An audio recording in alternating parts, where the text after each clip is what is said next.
То есть борьба с цыганами стала равна борьбе с наркоторговлей. Между этими двумя явлениями поставили знак равенства. Это ужасно.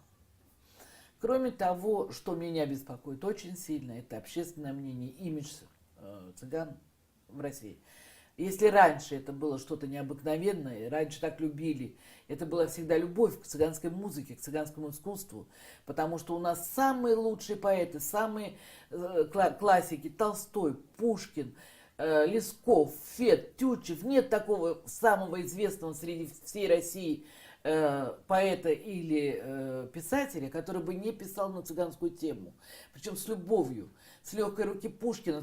Он поднял цыган на пьедестал, Пушкин, когда он написал свою поэму «Цыгане», и после этого все стали любить этот народ, и отношение к ним только лучше стало. И вот после всего этого настолько все упало. То есть сейчас цыгане только в сводках криминальных. Цыган украл, цыган ушел, цыган как будто другие, когда говорят о других, никогда не называют национальность.